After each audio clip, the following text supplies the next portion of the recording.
Shalom, selamat pagi Bapak Ibu Saudara sekalian.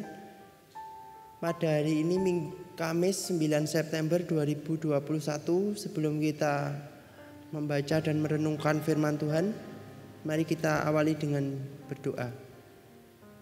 Tuhan Yesus, terima kasih Tuhan buat pagi hari ini Engkau telah bangunkan kami dengan kondisi tubuh yang sehat, kuat, dan jika sebentar kami akan mengawali hari kami dengan membaca dan merenungkan firman-Mu, kiranya Tuhan Yesus yang pimpin sertai supaya firman-Mu yang akan kami baca dan kami renungkan dapat kami jadikan pedoman dan dapat kami lakukan dalam kehidupan kami hari lepas hari. Terima kasih Tuhan, hanya di dalam nama Tuhan Yesus kami berdoa. Haleluya, amin. Renungan kita pada hari ini diberikan tema saksi iman, diambil dari Ibrani 11 ayat 17 sampai 22. Kita akan baca di Ibrani 11 ayat 22. Karena iman maka Yusuf menjelang matinya memberitahukan tentang keluarnya orang-orang Israel dan memberi pesan tentang tulang belulangnya. Kita mungkin sudah akrab dengan kisah Bunda Teresa yang berkarya di Kolkata di tengah-tengah orang-orang miskin. Kita pun mungkin sudah familiar dengan kisah heroik dari Martin Luther King di Amerika Serikat dan Nelson Mandela di Afrika Selatan. Mereka ini adalah saksi-saksi iman. Mereka sudah tiada, tetapi tetap dikenang.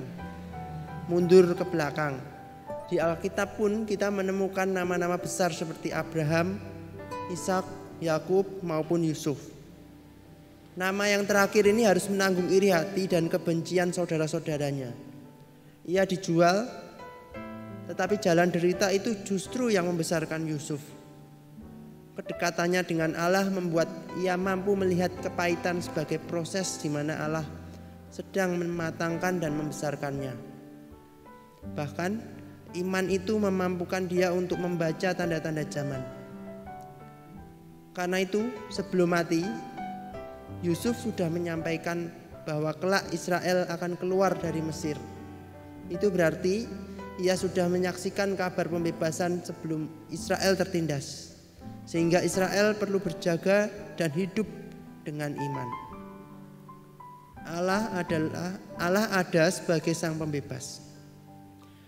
Dari orang-orang seperti Bunda Teresa sampai Yusuf, kita belajar mengenai hidup yang digerakkan oleh iman dan belas kasih. Iman dan belas kasih itu lahir dari kedekatan mereka dengan Allah, sehingga mereka mampu melihat tantangan sebagai peluang, kesulitan sebagai proses pendewasaan. Mereka tetap berbagi dan mengampuni, walaupun berada dalam situasi sulit. Mereka adalah saksi iman, dan tentu saja kita pun bisa refleksi. Kita tak perlu sehebat Bunda Teresa atau setangguh dan sevisioner Yusuf.